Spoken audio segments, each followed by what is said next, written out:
Alright, hello everybody. Today I'm going to be redesigning the Sentinel Comics character Unity.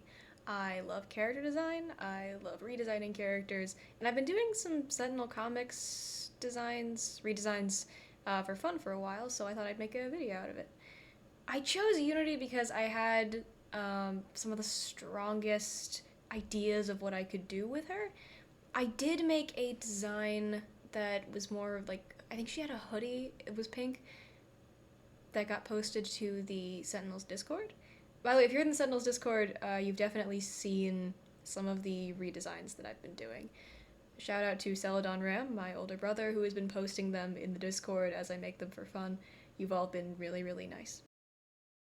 For those of you that aren't in the Sentinels Discord, the letters page Discord specifically. I completely forgot it was the letters page Discord. Anyway, for those of you that aren't familiar with Unity, her real name is Devra Caspit, and she is a technopath. So basically, she can control the building of machines with her mind. She has some really cool card art. All of her cards in the Sentinels game are these little robots. I love them all so much. There's a little T-Rex one and a little bee one, and they're so sweet. I love them all. Anyway, the base of the design that I wanted to work with for her is kind of a mechanic or workshop outfit. I had in my brain the solid design of like big baggy pants, tighter top, big chunky shoes. I definitely wanted to keep a lot of the elements from, that's her definitive edition artwork, by the way, up in the corner that I'm referencing. Definitive edition? Ultimate edition? I forget which one. The most recent official card artwork of Unity. Anyways, there were a lot of elements I knew I had to, or I really wanted to include in the new design that I was making for her. Pink, obviously. I wanted to keep the original silhouette of her neckline the same. I knew that she needed those big chunky gloves, and I absolutely adore her bandana. The look that I'm going for is, I really hope it translates well, a boiler suit that's had like the top zipped down and then tied around her waist, like Shell from Portal style. And I didn't even realize that it was a Shell from Portal thing until I was like halfway through designing this. I'm like, it's fine.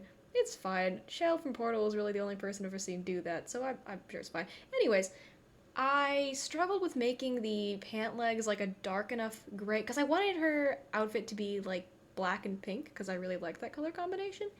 But I had to keep going like lighter and lighter gray so you could still see her cargo pants. The cargo pockets.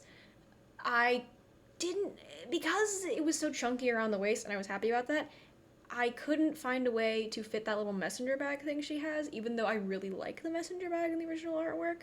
So she just has some big chunky cargo pockets. I assume she gets to store all of her little like metallic machine piece goblin horde in there as well, same way that she stores it in that messenger bag. I added the pink details as well to help those pockets and stuff stand out. I really like it. I changed the gloves from pink to black because of the, I don't know, I just thought it flowed better, honestly. I've never seen pink, like, mechanical gloves anywhere. I feel like they would stain super quickly, and we will get to the stains. Don't worry, we will get to the stains on this character design soon. In all of the character designs that I do, especially for, like, comics in quotation marks characters, I know that the designs that I draw would be an absolute nightmare if you had to draw them for a comic, like drawing the same design over and over and over again. But I don't have to draw an actual comic. I don't have to worry about that bit. And technically, neither do the creators of Sentinel comics. They do really cool illustrations though. If you're interested somehow, if this gets you into the Sentinel comics game, I suggest that you go check out the Letters Page podcast. But point is, I was following rule of cool for this character design and not necessarily what's going to look best on a consistent character design basis. But I did try and keep her shape language like super recognizable so she would stand out in a character lineup. Right now, I'm doing her little like portrait test here. I had such a clear vision in my head of giving her like a negative space domino mask thing from goggles that are on her head. That like, oh, she like a cartoon character that gets blasted in the face with soot, and it creates like a little, and they remove their glasses and it creates little goggle shapes. I knew that I had to do that because I saw it in my brain and it wouldn't leave me alone. It might have been why I chose to do Unity instead, actually. I recorded 2 other character designs for this potential video. They were Argent Adept and Kismet, if you know who those characters are. And this section proved to be so long that I'm just gonna publish the Unity segment of it for right now, but if you guys want to see the other ones, then sure, I'll work on editing the other ones and put them up somewhere. I say somewhere like I have other social media. I have a Tumblr, and I barely even post art on there. It's embarrassing. As a card game character, Unity is heavily based around her robots. In the card game, they're referred to as golems. Each of them does like a little something different. You can also play cards to make it easier to produce them. She works well as part of a team and in environments where there isn't a lot of area of effect damage because the bots aren't generally all that beefy. I say this mostly from watching other people play her because I think I've probably played Unity before, but whenever I play the game, I always play Wraith. It doesn't matter where we are, it doesn't matter who we're fighting. I just really like doing inventory barrage. But regardless of who you're playing, I think honestly Sentinels works best when you're with some friends. You can play it just by yourself. You can put out some heroes, a villain, environment, and then just honor system, deal damage and stuff. But it's really fun if you've got some friends over and you've got like 2.5 hours of spare time that you want to devote to a cooperative card game. I'm serious, it has been a very good time. The last time we played, I think it was a setup with Wraith, Unity, Setback, and Argent Adept. And Setback, a character who I've also done a redesign for, but not exactly here, spent the entire game writhing on the floor covered in lava and somehow managed to defeat the villain at the end. So it's a good time. It's a great time. Here I'm designing her little logo thingy. There's probably an official term for it, but I'm not aware of it. Basically, this is just her little symbol. She has a nemesis. I don't remember who the nemesis is off the top of my head. Oh, it's Iron Legacy. Iron Legacy is an evil alternate universe version. Don't quote me on that. Evil alternate universe version of Legacy, who is the Superman / Captain America stand-in of this comics universe. Here I'm working on her goggles. I spend probably far too long on the greasing section of this, but you know, it is what it is what it is. And here I'm working on the final pose for her card art. I'm going to make a little fun little card with my new design and stuff on it. I'll put the card art up at the end instead of showing you the whole process for the lettering and the background because it did take forever, even sped up. Krita, God bless you, you're an amazing free software alternative, but also your lettering software is an absolute nightmare to use. So I'm not gonna make you watch all of that. Okay, we've got some time before the speed paint section of the video comes up, so I have dragged my brother away from his game of a wizard tower or whatever, so he can talk to y'all about Unity! Say hello! Hello, I'm Ram, and I'm here now. I am the person who sits in our apartment and plays a game of Sentinels on the floor for 2.5 hours with nobody else here, so I know a lot about this character.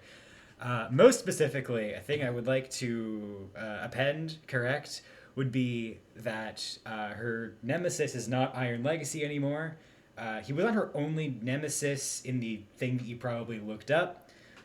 Iron Legacy is sort of personal to her. There's a version of her who he's more personal to because timeline stuff. It's comics. We know how these work.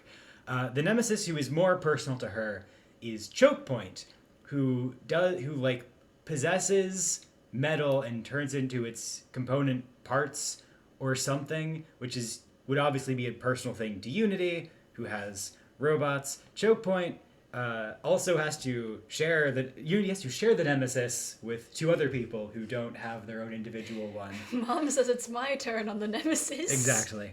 The PlayStation nemesis. No, the Sony nemesis. The PlayStation nemesis. That is all kinds of wrong. Oh, the speed paint start. It's fine. Tell me more about Chokepoint. Apparently, Chokepoint, her deal is she absorbs machines. This character is such a non-entity, generally, that I had to look up what she does.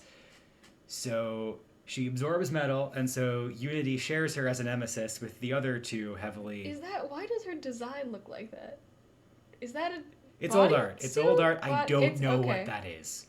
I truly have no idea what that is. TVtropes.org. TVtropes.org, save me. Anyways, she shares a nemesis with the other two metal themed heroes, which are Absolute Zero and Bunker, who both involve mech suits.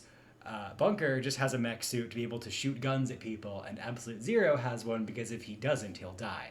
So it's a little bit more serious for him. I feel like Choke Point should really be Absolute Zero's nemesis, and maybe Unity could get her own or something. Bunker could get his own.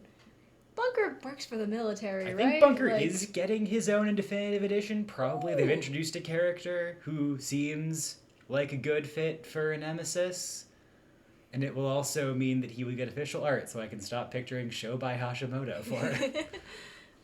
Does Iron Legacy have a Definitive Edition version yet? He does. He's got one. The character card art has been shown, because the Kickstarter is still up for that. His nemesis from the character icon seems almost confirmed to be Young Legacy / Beacon / whatever her name is going to be. America's Newest Legacy. America's Newest Legacy / Young Legacy.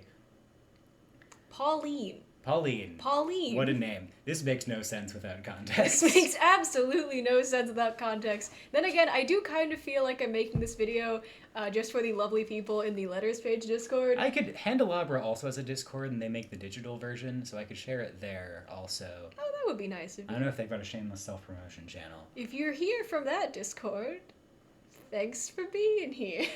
And also ask somebody if we can use the video game music. Ask somebody if we can use, because there is music, and I've listened to it. I'm terminally afraid of asking people for things, and my sister is not in the Discord.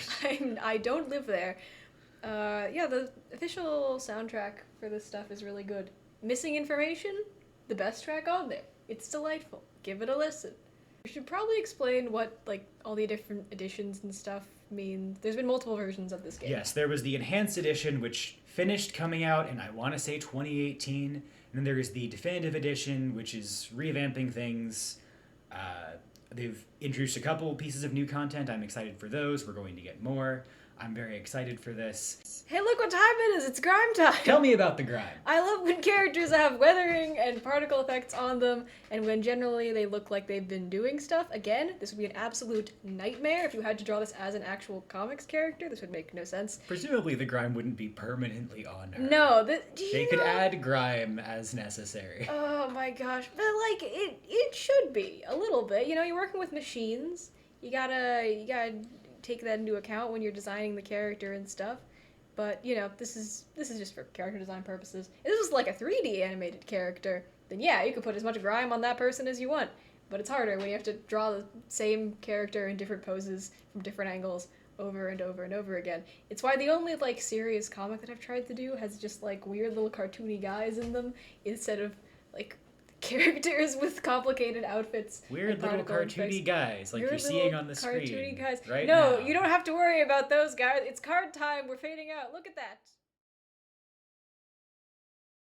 And here's the completed card. I'm really happy with how it turned out and all the effects and stuff on it. Thank you so much for watching. I'll do more of these if there is a demand for them. Bye!